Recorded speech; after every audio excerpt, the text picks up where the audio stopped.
Honestly, there is no better way than to start 2024 than for me to introduce Wrestling Express Hall of Famer and movie star, wrestling legend James Beard. It's a pleasure to be back with you again, my friend. Good to be with you, Michael. I mean, I guess the best way to kick off is how did it feel when oh, when you first heard about the Iron Claw being made? Oh, I mean, I'd heard rumors for a while, that there was a movie being made. I didn't know anything about it for the most part. In fact, I didn't know really what it was all about until I was asked if I'd be interested in be a part of it. And then when they got all of that situated and had me vetted and everything, all that business you have to go through to get into the movie business. It's anyway, I showed up down there and I kind of started getting an idea of what it was all about. I mean, I knew it was about the Von Erichs and I kind of had a clue, but didn't really know the whole story. In fact, really didn't know exactly what the movie was about until I saw it. I get little pieces of Right. the script as we were doing scenes and that kind of thing, but uh, and I kind of had a clue, that where it was headed, but didn't know for sure until I saw the whole movie. And as it turns out, I was pretty close to right. Right. Now, was it Sean Durkin that contacted you to be in the movie, or was it somebody else?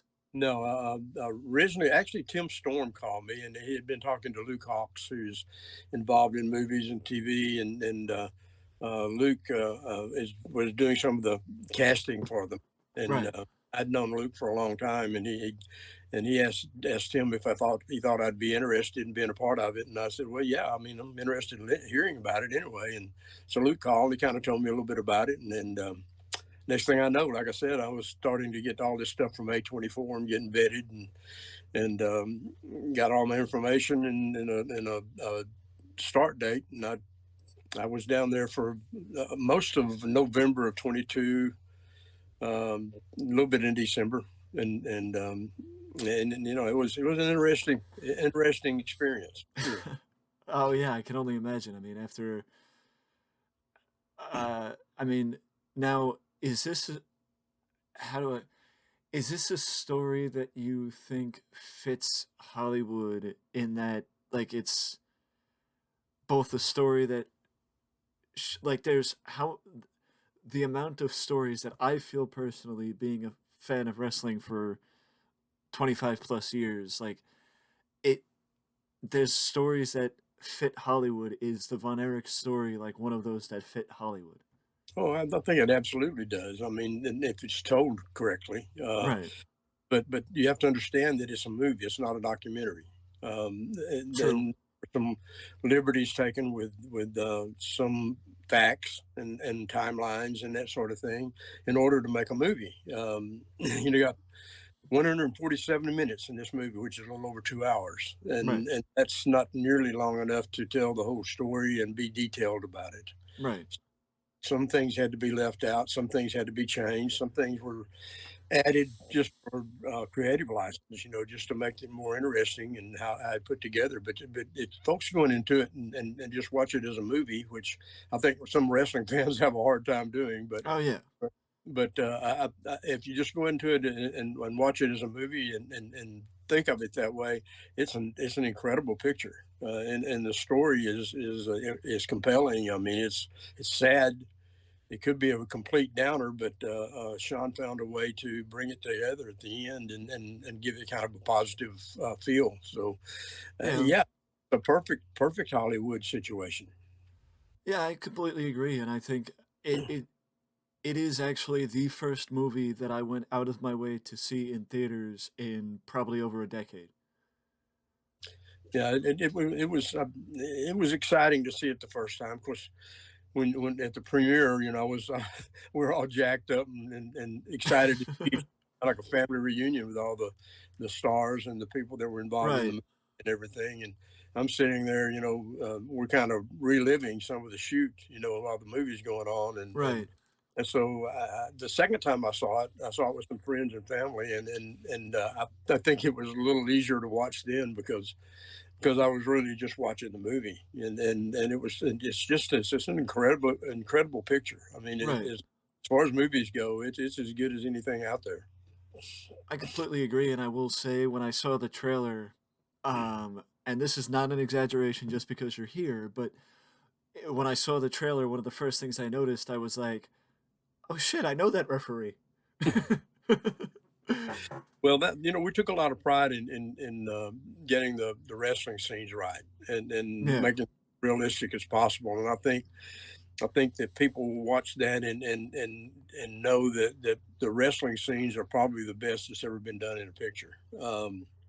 Chavo Guerrero was the wrestling director, and he did an incredible job of teaching those guys, working with them beforehand, and kind of giving them an idea of what to do and how to do it. And then when we started shooting, we did some kind of fine touches and things, adding a little of the personalities in the way they worked and the way they did things and the way they moved, everything. And the actors were right on with that. I mean, they did they did the whole shebang. They took the bumps. It wasn't, no. It was one of those deals where you just started bumping and he lands on a mattress or something, and then they cut away and bring somebody in, do the real bump, and then right, shoot. The actors actually did all those things, right. and in fact, they insisted on doing it that way, and it made it realistic and a lot more fluid. And I thought the wrestling scenes were excellent.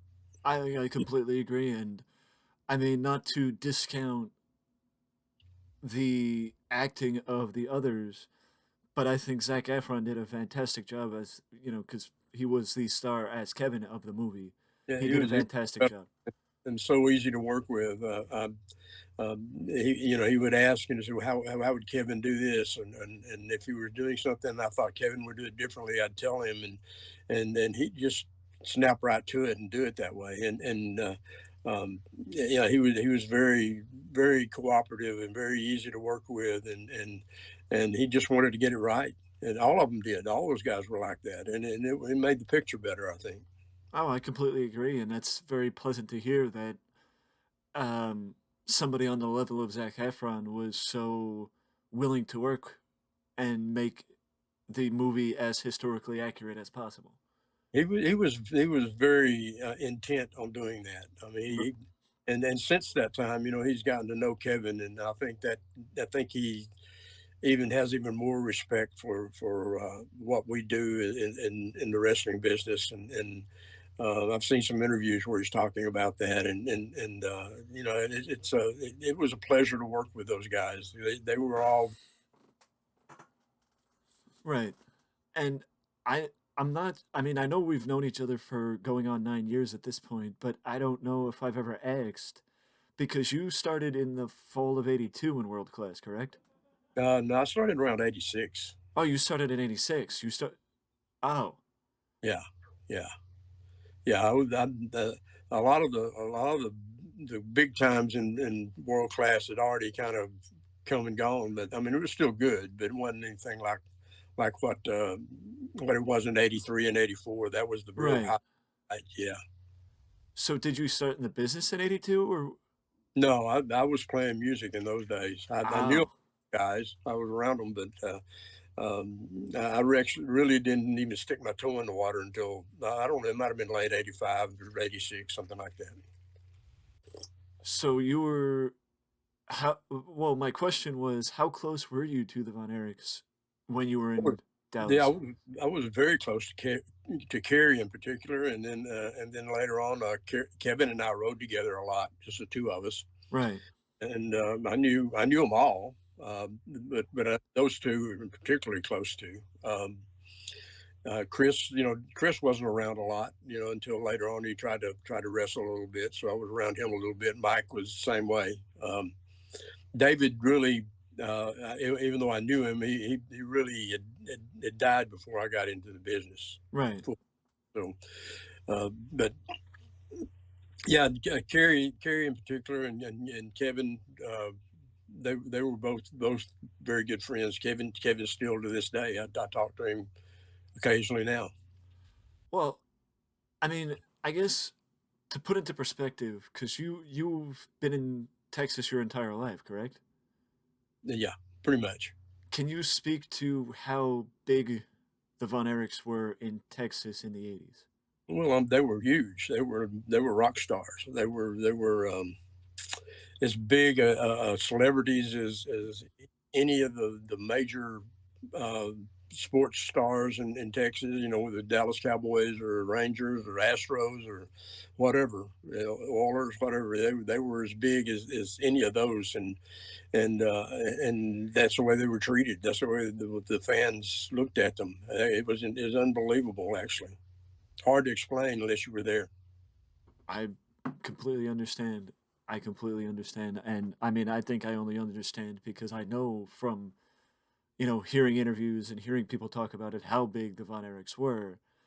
But you also spoke about it earlier about some, I don't want to say liberties, but maybe changes that Sean had to take with the movie. One of them is that Chris wasn't in the movie. Right, And I know Sean said that it just didn't fit because of the length of the movie to have another passing happen at that particular time. right. So it's like Mike and Chris were morphed together in the movie. Right. I mean, I'm not going to say, do you think he made, like, was there a way that Chris could have fit in the movie, or do you think Sean made the best of what the timing of the movie? Chris, from what Sean said, Chris was in the original script, and up until he got to a point to where he was trying to put it all together and make the movie say what he wanted it to say, and within a certain reasonable time length, and he just realized that was going to be hard to do with another character and another death. As it was hard. I mean, you really the movie's about Kevin. I mean, really. Right. So you don't really get a lot of development with Carrie or David in the movie. I mean, you get some because they were the main part of it, but the movie is really about Kevin and adding another character in there that you had to really develop the character for and tell people what they are and who they are, and then another death on top of that. It was just something he felt like was impossible to do within a reasonable time length, and so he kind of morphed Mike and Chris together, and that's what he did with that. Now, it was, of course, mostly Mike's character, and a lot of that with Mike was very very accurate, but it was. Just a creative decision he had to make, and Right. one very difficult. But I think that was all he could do. I mean, you have a 4 or 5 hour movie maybe, but I don't think anybody wants to sit through that. I mean, I don't disagree, but now, was Mike the one that was heavily into the music business, Yes, or Mike no, was? Yeah. yeah, yeah. Mike really didn't. He was really wanting to be in music. He didn't really care about being in wrestling. If he had a choice, it would have been music, and he felt compelled to join the brothers because David had died, and they needed that third brother, and Right. that's why Lance came about. He was they needed that third brother, and Mike had that toxic shock syndrome, and he just wasn't himself anymore. And then of course he did what he did, and there they were again, back to two again, and it was a another one of those creative decisions that time on the part of the Von Erich family. But Right. uh, he was he was dedicated to being in music, and that's what he wanted to do. That's what his passion was, and the movie's pretty accurate with that, showing that.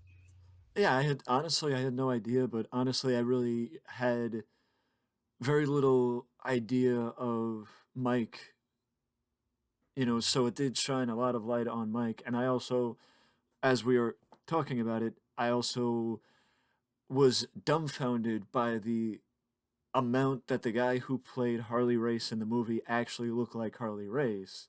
Yeah, yeah. He had that nailed. It's kind of funny. He actually sat next to my wife in the premiere, and we talked quite a bit. And we went to see another movie the next week after the premiere called Killers of the Flower Moon, I believe is the name of it. Right. And he was in that. Cindy says she looked and pointed, "Hey, look, there's Kevin," and then yeah, he's a pretty well known character actor. He did a good job. Oh yeah, he did an amazing job. But I know when I was in the movie, when I was watching the movie, one of the moments that got a big reaction, because I think a lot of people did not know, was Carrie's motorcycle crash Yeah. when he had his foot, when he had to have Well, his foot amputated. and that's another one of those times when the timeline was altered. It actually happened about 2 years after Kerry won the title. In the movie, it looked like it happened like the next day or so. Right. Uh, but it actually happened a couple of years later, and after Kerry had already lost the title again, and also the scene where it showed his leg being off, it wasn't off that much. It was more down around his foot, not up high on his leg like it was in the movie. But some of those things people just didn't know, and and Right. and and that was one of them. But yeah, and originally. Uh, the ankle was kind of fused back together, and Kerry tried to work on it before he should have, and re-injured it, and that's when they had to amputate. So it wasn't really an immediate amputation either. So a lot of things that like that were altered, to just to fit with the movie. Right. I didn't even know that. I thought the foot was amputated because of the crash. Well, ultimately, yeah, because of the crash, but the real reason is because he tried to come back too soon, and it had been fused, Right. back together, but he didn't give it time to rehab enough, and re-injured it, and they had to take it off. Right. I mean, I know it wasn't common at the time having like that type of injury and having a false or a prosthetic leg like Kerry had. But I know in one of Gary Hart's interviews, he mentioned that if Kerry would have made it obvious, made it public, that he would have gained more public support.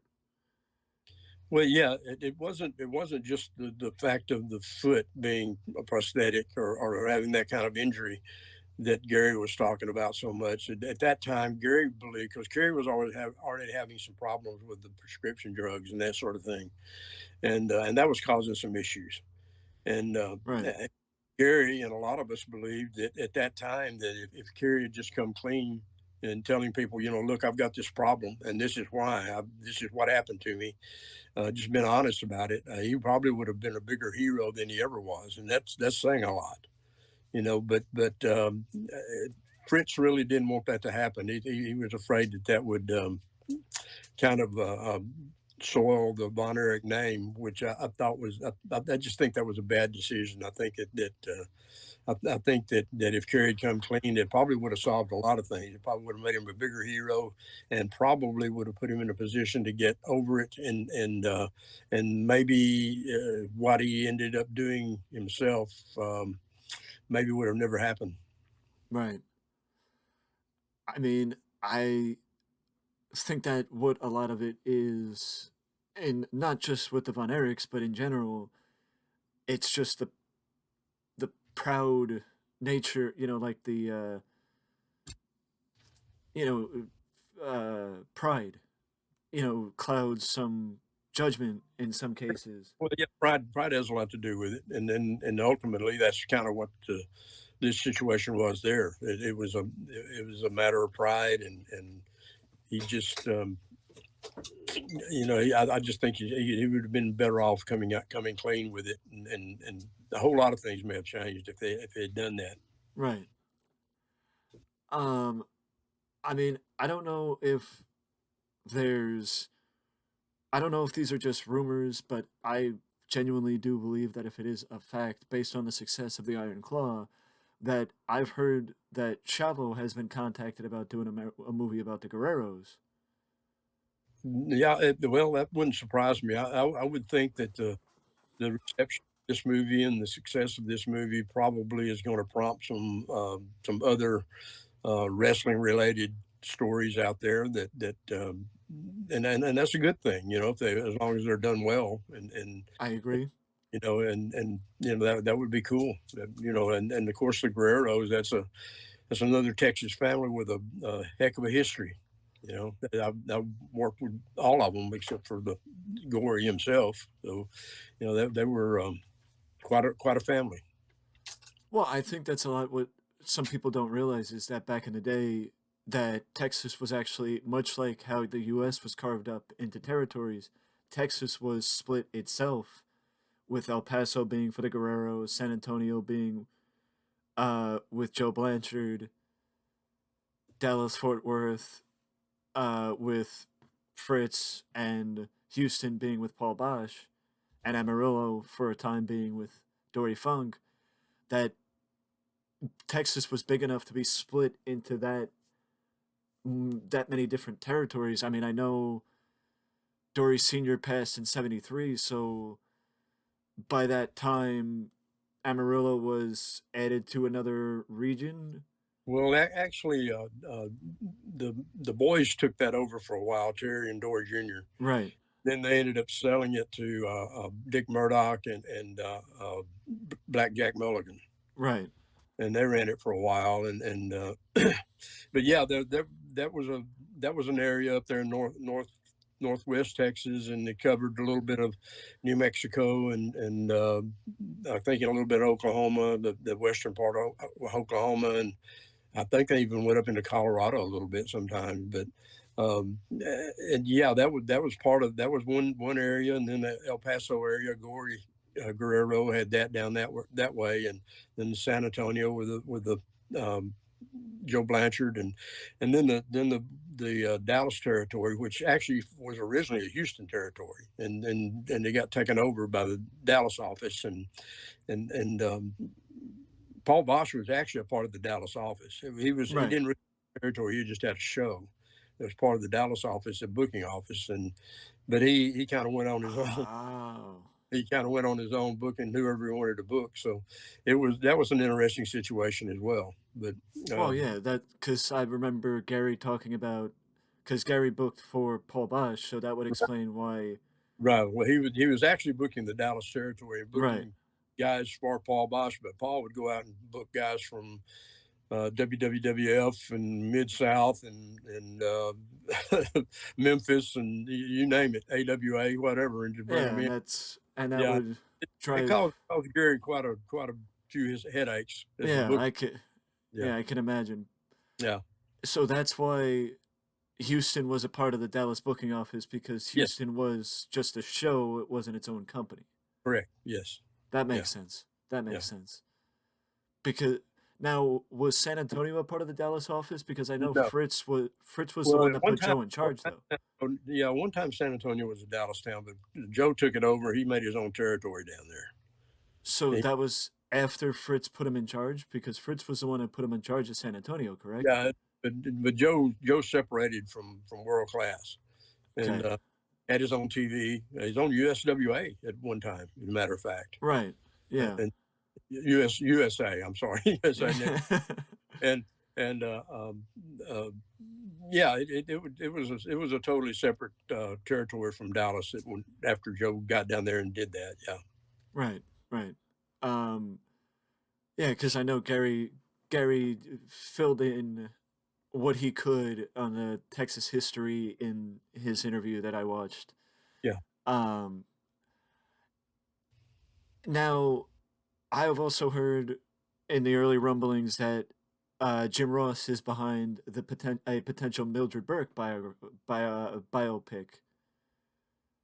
I don't know anything about that. That wouldn't surprise me. Uh, uh, that would be a very interesting story itself. Pretty compelling if you've ever studied that history. Yeah, Well, I know my brother knows a lot about the Mildred Burke history and is a fan of Mildred Burke, but I've heard it's not. definite that it's happening, but I know Jim knows a lot of people, knows people. I think he owns part of the footage or something to that effect, He very well might, yeah. and that he's trying to get the movie made. That wouldn't shock me a lot. Yeah, it's a that's a heck of a story. I mean, and just that's kind of like the Von Erich story. It's really it's more than a wrestling story, you know, Right, and that's what made this movie so good. Is it's really not a wrestling movie. It's about a family that's involved in wrestling, but right. it's not a wrestling movie. And the story of Mildred Burke would be, if you know, the way I know it would be, you know, more of a human interest character study of of a lady who was ahead of her time, you know, and very strong and kind of a pioneer. You know, she was amazing.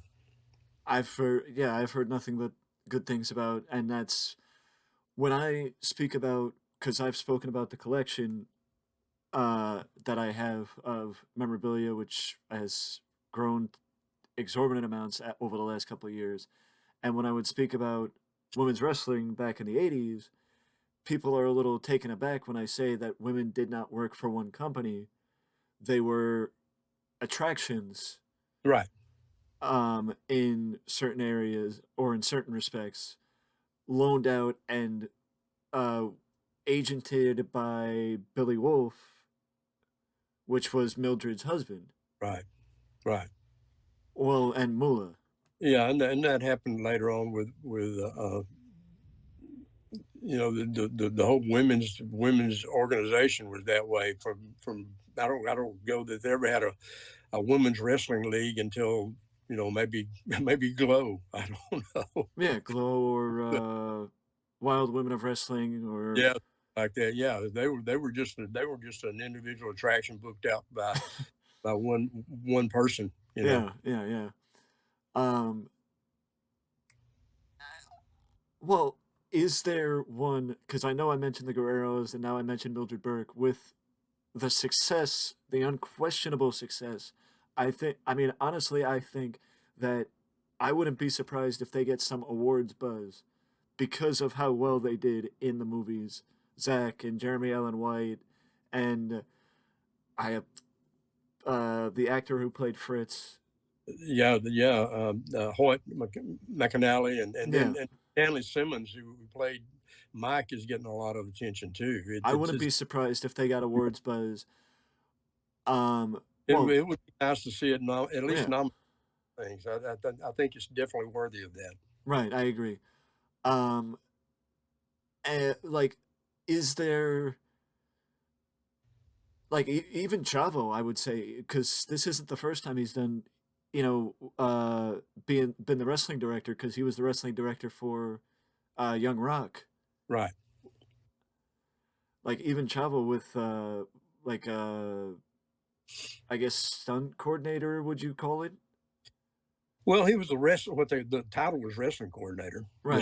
The stunt coordinator was Hiro Koda, who's very well known in the industry. He won several Emmys and other awards, and he was the guy that actually was a stunt coordinator, which is different than the wrestling coordinator. The wrestling That makes coordinator sense.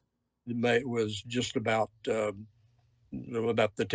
technical side of the wrestling, and Hero was about making sure we didn't kill each other. So he was trying to keep us safe, and which is, you know, a hard thing to do when you're taking bumps like that. But Yeah, yeah. Well, he did two different titles, two different roles, really. right, right, right, right. Well, one thing that actually just popped into my head is that you said you knew David before you were in wrestling, Hmm. correct? Hmm. Was like, can you speak to that a little bit? Like how, you know, how well you knew him and what was it like knowing him? Well, it was really kind of a casual thing more than anything else. I got to know a lot of the guys in Texas on the wrestling side when I was there playing music Right. in the Dallas area. That's really what got me into the business. And he was one of those guys, you know. And he'd be around every once in a while. David was a lot more business minded than the other boys. He probably would have been the guy that took over the company at some point. if he had lived. I mean, And of course they were grooming him for the title, right, the WA title, and if he had won that and he had lived, there's no telling what kind of history would have changed with wrestling. A lot of things. You know, World Class probably wouldn't have even existed because World Class was really just a TV show. It wasn't the name of the promotion until I think it was '88. right, It, because it was still big time wrestling, right? yeah, Southwest Sports. Yeah. Right, right, Yeah, so and you know, it became world class because Fritz was he was becoming disenchanted with NWA and not having right. the pull he thought he should have with the title and that sort of thing, and he pulled away. And that had David become the champion, that probably would have never happened. So you That's know, true. a lot of things could have changed if David had lived. I completely agree with you. I completely agree. Um, was it like did any of was it just a nice was it a when you got in the business compared to being in music with the guys, was it's just a nice segue of, oh, you're now, you're in the business now as opposed to like your friendships with the guys. Yeah, kind of. I mean, my my relationships with them probably changed a little bit because we were closer. You know, we were around each other a lot Yeah, that more. makes sense.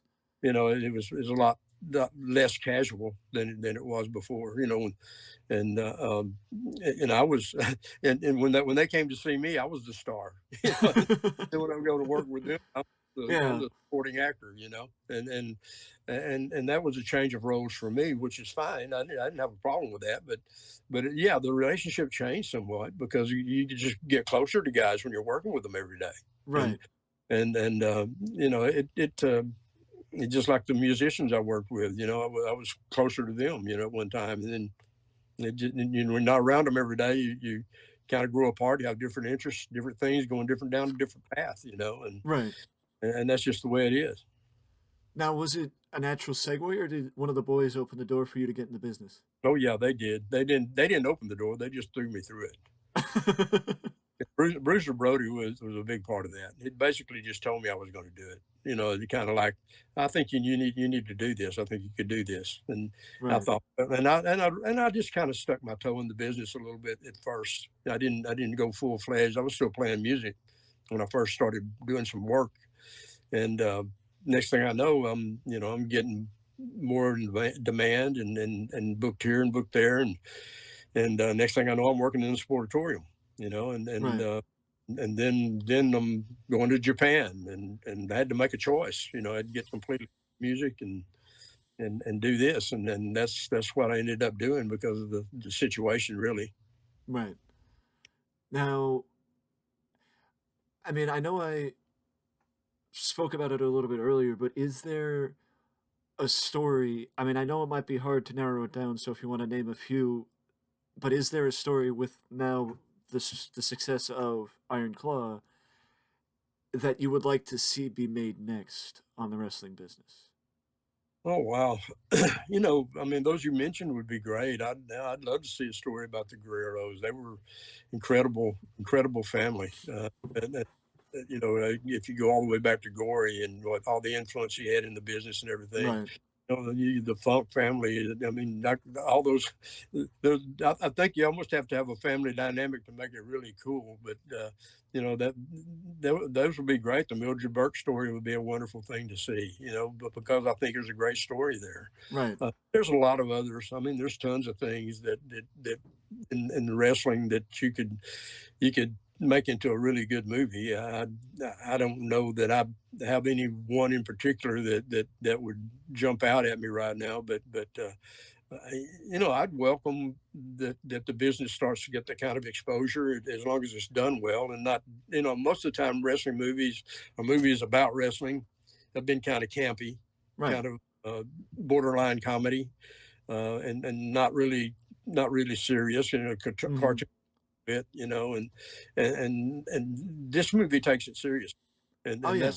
that's the difference, and that's how I feel about the business. That's what bothers me about some of the new business today. You know, is Right. that it doesn't take itself seriously enough, Right. And I think that as long as it's taken seriously and done that way, then I would welcome any kind of positive exposure for the business for sure. Right. And I mean, now that you mentioned the Funks, I can't help but wonder, like, I would love to see somebody try and beat Terry. Because there are some people, like, nothing beats Corny's impression of Terry Funk. Well, that would be another one of those casting issues. I'm afraid there was only one Terry Funk, Oh, and yeah. Yeah. he was one of the most unique hidden. And there's a story for you. I Oh, mean, yeah. what an incredible character he was. But Yeah. and maybe the most entertaining guy to ever step in the ring, and Yeah. a unique personality and just a great guy on top of all that. So it's yeah, something like that would be incredible if you could find the right person to capture that personality somehow. Right, right.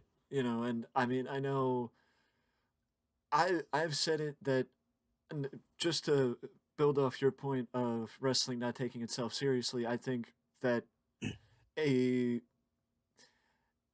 one of the shortcomings of Tony Khan was not having someone like a JJ Dillon or a Kevin Sullivan or um somebody who's been there like a Dutch. Well, the sad part about it is really the fact that he had or has those kind of guys there, but he's not allowing them to have that kind of influence. Like, I mean, just to talk him through it. it's not like they haven't had their minds there to do that. It's a frustrating thing for me to see when I know some of the guys that have been there and worked for him, and I know how they think. Yeah. You talk about Jim Ross, that's one. No. Uh, it just great minds that are there and available to him. And No.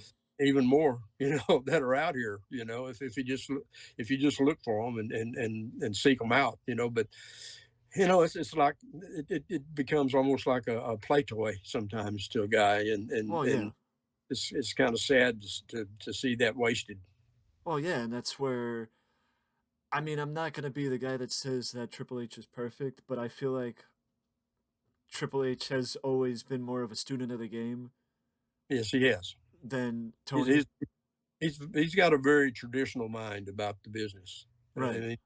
He understands the entertainment element part, and he's been programmed to do it that way for WWE's sake. But he does have a very traditional mind, and I think that's in his heart. That's how he believes it should be. Right. And I think, or I believe that from when he was first starting as the position that he's in now, I can't help but think that Dusty had a part in that. That's probably, yeah, Because yeah, Dusty was down with him in NXT when he first started down in NXT. yeah. That's very very likely. Yeah. Now, um, well, I mean, since having you, I can't help but not talk about old school wrestling because, I mean, with, Are you but saying I'm old? no, I'm saying that we both share the same interest Oh, that okay. All right. of when wrestling was treated with respect. Okay. Gotcha. But I also would say that just to put a little praise on Larry Matisik's book, because I'm actually reading Larry Matisik's book now, that he praises David in the same way that you did, as being that having a mind for the business Right. Right. more than his brothers did. Yeah, well, yeah, and then there's nothing. That's not a knock on Kevin or Kerry. Right. They were they were great at what they did. They were great athletes. Um, they had their own way of wrestling. They both of them had different styles and that kind of thing. But as far as the business side of it and thinking along those lines, I think David was the guy that kind of had that in him to do. Just and I think the movie kind of touches that a little bit. It's a uh, David was, that's why Kevin didn't really get the pushes he got, because his style and because he wasn't really uh, a great orator. like, David just had a knack for it. Well, And yeah, I mean, and I would even say that praise to the guys, Zach and David's actor, because they captured that in the movie as well. yeah, absolutely. Yeah. Yeah. And Kerry, same thing for Kerry. Kerry wasn't a great interviewer. He had a all shucks kind of style, that was charming, and it Right, got him. But he wasn't the kind of guy that you could probably depend on to run the company. And I don't think either him or Kevin were really interested in that role. right, They were great in the ring, but I don't think either one of them really wanted to be the promoter. And I think David would have probably fallen into that without a problem.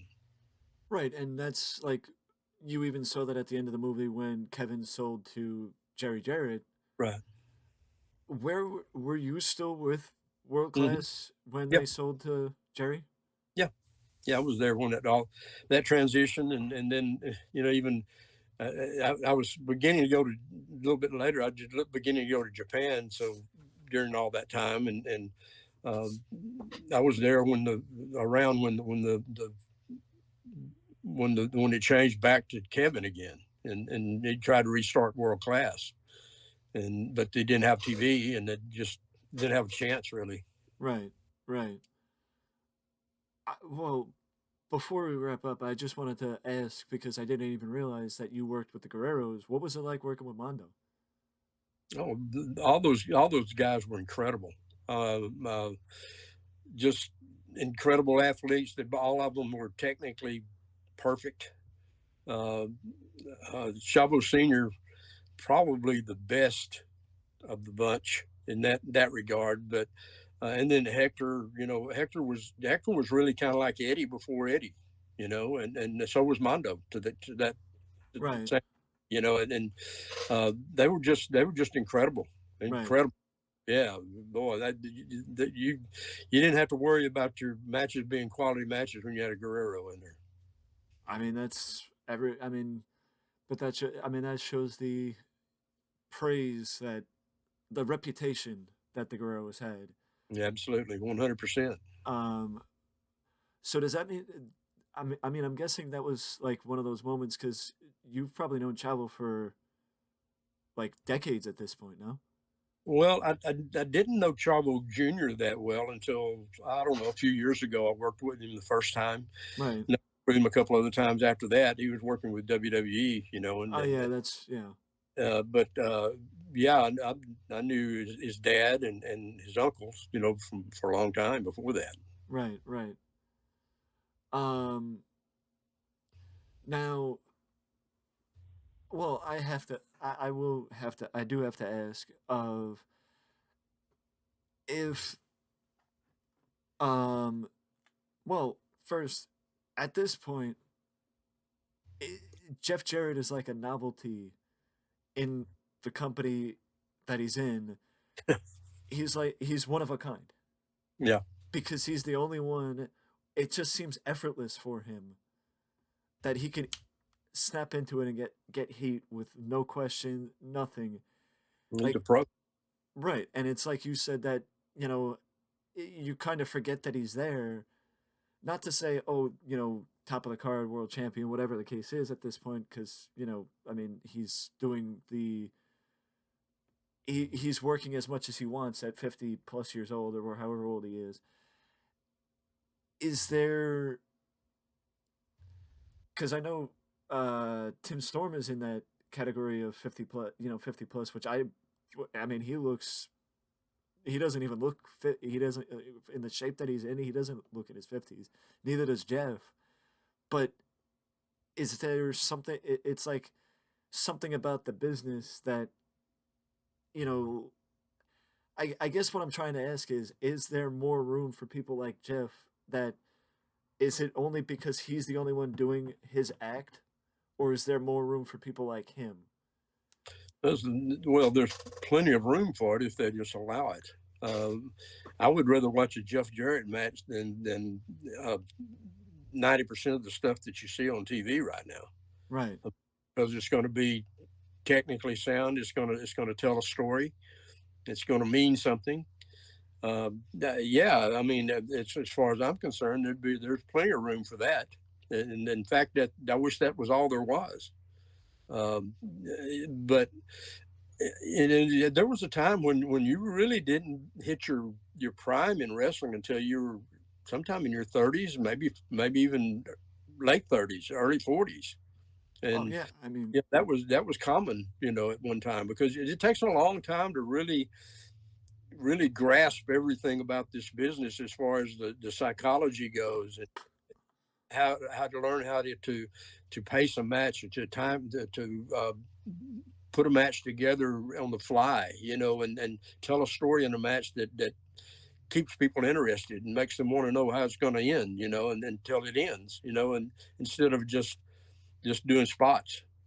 and well, and and then that's a guy like Jeff can do that and does do that, and then and so for me, I would rather watch 10 Jeff Jarrett matches than anything I see on TV most of the time. well, and that's where most of the WWE roster is in their late 30s, early 40s, and it's like, oh well, you know. But I guess what I was saying is like, is that old school match, that old school mindset that Jeff has? I feel like to a degree, because of how the business is nowadays, it's kind of passe when it would be better if it wasn't. It would if you did it that way day in and day out. If you here's what I try to tell people, and this is what the difference is, in today's wrestling and a lot of what I grew up in and what I learned the traditional way, I guess, is that you don't give the fans what they want. You make the fans want what you give them. There's a Right. difference, and when you know how to do that, you're working. You got that's Right. when you're getting the emotional effect that you want to have. It's like Harley Race used to say. He said, when you're in the ring, you're not part of the band. You're the band leader. You're Right. not part of the audience. You're leading the audience. Right. And what I see a lot of times in wrestling today is the wrestlers are wrestling to be a part of the audience, are part of the wrestling for the guys in the dressing room, that kind of thing. And if you really want to hook them, if you really want to keep them week to week and month to month and year to year, then you tell a story that they get invested in, and they want to watch what you're going to do next, Right. and you put them in that position. You don't just give it to them.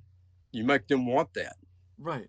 And I mean, I will say that part of it is I believe I believe it's what Cornette has said more than once, because Corny is one of the only people that I actually, controversial as he is, I support what Cornette says 90% of the time, that the more simpler it is, the Eddie Graham approach, good versus evil, this is why they're feuding, this is why this is happening, Real simple. you put it out there, that's how it should be. The more complicated you make wrestling, the harder it is to follow, the less fans want to watch because they don't know what the is going on.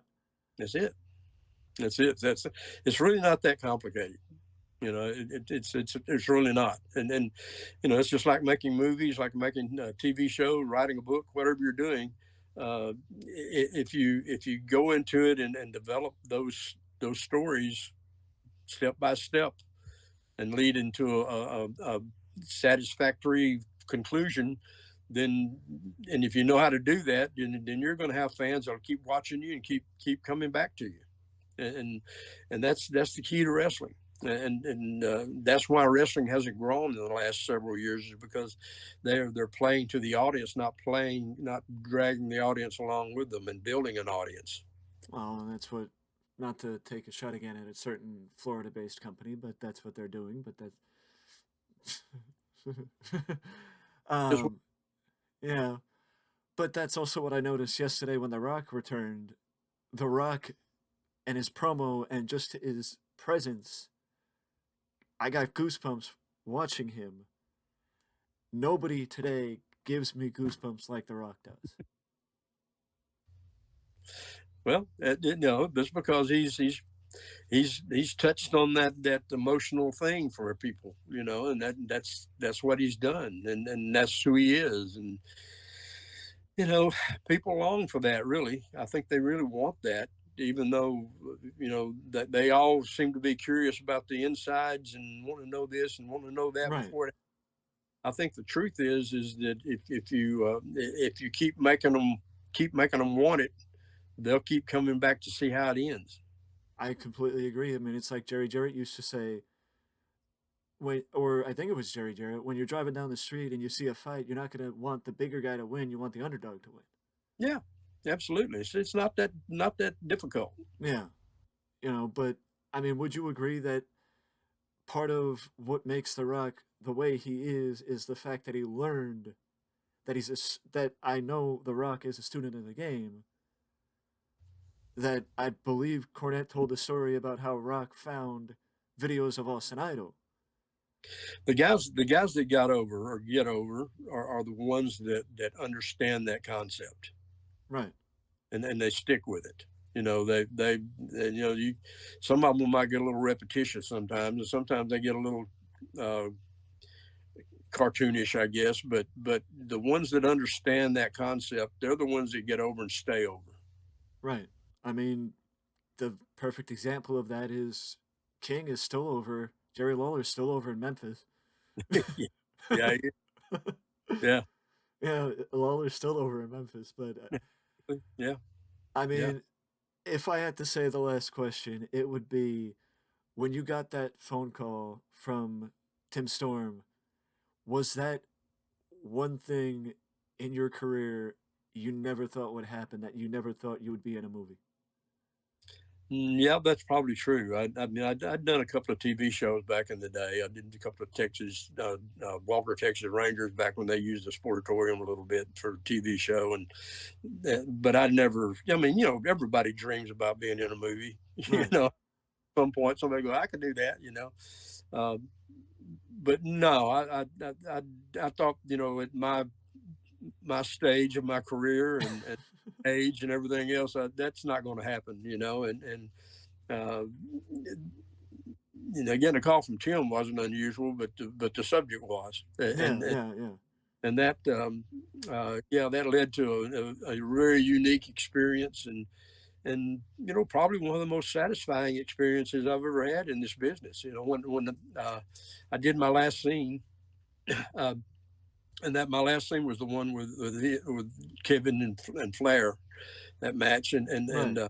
when we finished that was an all day shoot, pretty much. And I walked out of the ring, and they were tearing things down, and the director Sean came over and had the assistant director announce that was my rap, and they had put it over the microphone, and I got a big hand from the crew and all the people that were around the ring and working at the time. And as I turned around, Zach came back out of the dressing room, gave me a big hug, and thanked me for all the help and everything. And that was one of the coolest moments I've ever had in this business, or any. And I relate it to the wrestling business, so I guess that's what it is. But that was just a really cool way to end it all for me, and that meant that moment meant a lot to me. That's awesome. Now, just as you were talking, was there ever a moment when you were in the ring? It could be when you were doing the Flair and Kevin match. Was there ever a moment where you just had that trip of nostalgia, like when back to The Freebird stuff. Yeah, yeah, it was they those boys look so much like those guys, they did. and they had that down so well, and yeah, there were some flashbacks there and some like feelings of nostalgia. When I walked on the set and I saw the way they had built the Sportatorium on a smaller scale, but Right, still so much like it. I just like I said, I almost cried. It was so like going home. right. Um, oh yeah, Buddy Jack. I would even say Buddy Jack Roberts, the actor Yeah, who played Buddy yeah, Jack Ev Roberts. yeah, Evan did a great. Yeah. Yeah. One last question because it was early point of the movie. when Harley did that suplex on Kevin on the floor, was that from the movie, or do you recollect if that actually happened, or I remember the match. right, Uh, yeah, I don't remember that particular thing happening. I know Harley was Harley got a little rough with him, uh, right, what that was about, and that was true. But that's the way Harley did things. right? Yeah, He'd test find a the way youngsters. find a way to make you look good, but you know he was in there with you. Right, And and Kevin, I think Kevin got a little bit of his style from having to deal with that kind of thing. Kevin was one of those guys that, if you get in there in the ring with him and you didn't fight back, you would get ate up. And he was a for real thing in the ring. right, I think having those kinds of experiences early on in his career kind of led him to being that way. And I don't remember, like I said, I don't remember that specific spot in real life, but I do remember that match, and I do know that Harley was Harley got a little rough with him, but uh, those kinds of things happen when you're young and starting out, and right. and the will let you know that, hey, this is business is for real. and Yeah, and it ain't no bullshit. Yeah, yeah, yeah, and Harley being a world champion at the time, he certainly was going to do that. right, right, right, right, right. Well, I know that me and you could keep shooting the shit for hours on end, but I am going to let you go. I thoroughly appreciate you being here. It was a lot of fun catching up and That's finally being able to talk about the Iron Claw. I thoroughly appreciate the fact that we've known each other for as long as we have and all you've done to help push uh give me the opportunity to speak with somebody who has the knowledge that you do. well, appreciate that. That's just part of it these days, and I appreciate you guys too. Well, I hope you have a nice rest of your day, and I will speak to you again soon. All right, Michael, you take care, bud. You too. All righty, bye bye. Bye. Honestly, I thoroughly appreciate everything that James Beard has done for me over the last couple of years. But the fact that we've known each other for almost a decade now is absolutely insane. And honestly, I wasn't expecting much. And honestly, I think he probably would have kept going a little bit longer and a little bit longer and a little bit longer and a little bit longer. But I made the decision to end it because I didn't want to overextend, if that makes sense. Um, but I am thoroughly happy that we were able to do this today. I will try and go through it again in a couple of weeks, maybe, where we revisit it, because having a conversation with him today actually gave me the idea to go back and do some other interviews on other specific subjects like we've spoken about in the past or that we spoke about during the interview. But I thoroughly enjoyed having the opportunity to sit down and conversate with somebody I consider a good friend. With that being said, I just want to say that we're not going to go to a game. We're not going to go and play something else. We're not going to go and continue stream because the point of stream today was to finally get through the interview with James Beard. And finally have the opportunity to sit down and conversate with him about the Iron Claw, about Texas wrestling, about wrestling in general. Um,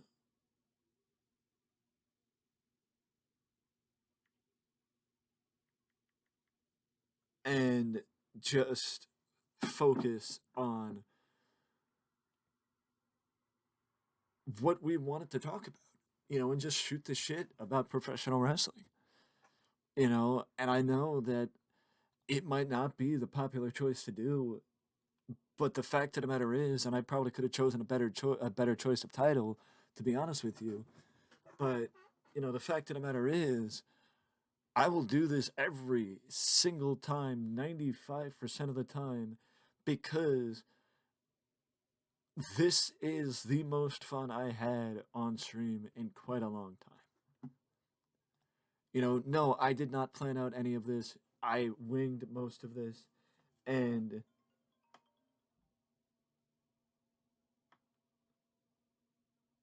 ju- just hold on a sec. I winged most of this and just let it fly.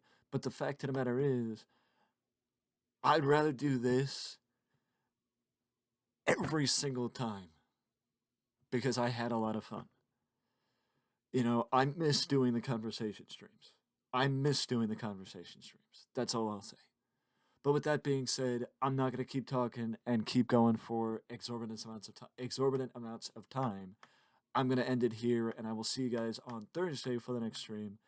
I don't think anybody's live, or even if somebody is live, I don't really see the point in rating.